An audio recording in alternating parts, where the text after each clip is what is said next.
കൊള്ളാം. ഒരു കളർഫുൾ മൂവിയാണ്. നമ്മളിത് രോമാഞ്ചത്തിന് കിട്ടിയ ഒരു വെൽക്കം ഉണ്ടല്ലോ, ആ വെൽക്കം ഈ പടത്തിന് കിട്ടും. ഫഹദ് ഫാസിൽ ഇതുവരെ പ്ലേസ് ചെയ്യാത്തൊരു സ്റ്റൈലിലാണ് പടം പ്ലേസ് ചെയ്തേക്കുന്നത്. സോ സുഷിൻ്റെ ബീജിയം ഒരു രക്ഷയില്ല, കത്തി തന്നെ നിൽപ്പുണ്ട്.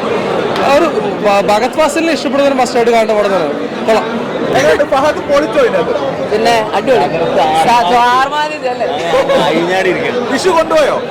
അയ്യോ വിഷു ആവേശം കൊണ്ടുപോയോ? ആവേശം മാത്രമല്ല, ഞാനിപ്പോൾ നാളെ വർഷങ്ങൾക്ക് ശേഷം ബുക്ക് ചെയ്തിട്ടിരിക്കുകയാണ്. ഞാൻ ഭയങ്കര എക്സൈറ്റഡ് ആണ് ആ പടം കാണാൻ. സോ എല്ലാ പടങ്ങളും കൊണ്ടുപോകണമെന്നാണ് എൻ്റെ ആഗ്രഹം. എല്ലാ പടങ്ങളും ഹിറ്റാവട്ടെ. താങ്ക്സ്. പേഴ്സണലി ഞാൻ ഭയങ്കര എക്സൈറ്റഡ് ആയിരുന്നു. എനിക്ക് ആവേശമൊക്കെ കിട്ടി. അപ്പോൾ നിങ്ങൾ എല്ലാവരും പോയി കാണാം. പിന്നെ നിങ്ങൾ കണ്ടില്ലേ, അപ്പോൾ നിങ്ങൾക്ക് എന്ത് തോന്നും? കിടിലൻ പടം. അതായത് ഫഹദ് ഫാസിലിലേക്ക് ഒരു അഴിഞ്ഞാട്ടം എന്ന് വേണമെങ്കിൽ പറയാം. ഫസ്റ്റ് ഹാഫ് എന്നല്ല, പടം മൊത്തം ഫഹദ് ഫാസിൽ കൊണ്ടുപോയിക്കാണ്. പിന്നെ ഒരു മാസ ആക്ഷൻ ആ ജോണറിൽ വല്ല പടം കാരണം യൂത്തിനൊക്കെ ശരിക്കും ഇഷ്ടപ്പെടുന്ന പടം. പിന്നെ മ്യൂസിക്, മറ്റേ സുഷിൻ സാമിൻ്റെ ഒക്കെ മ്യൂസിക് നല്ല കിടലായിട്ട് വന്നിട്ടുണ്ട്.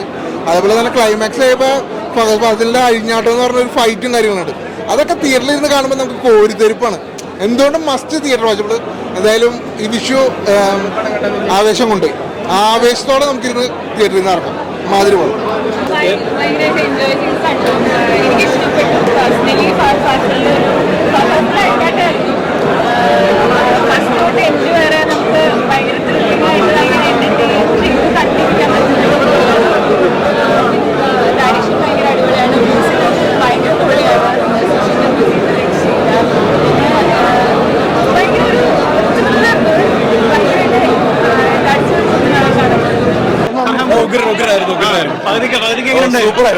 രംഗണനായിട്ട് വന്ന് തകർത്തു.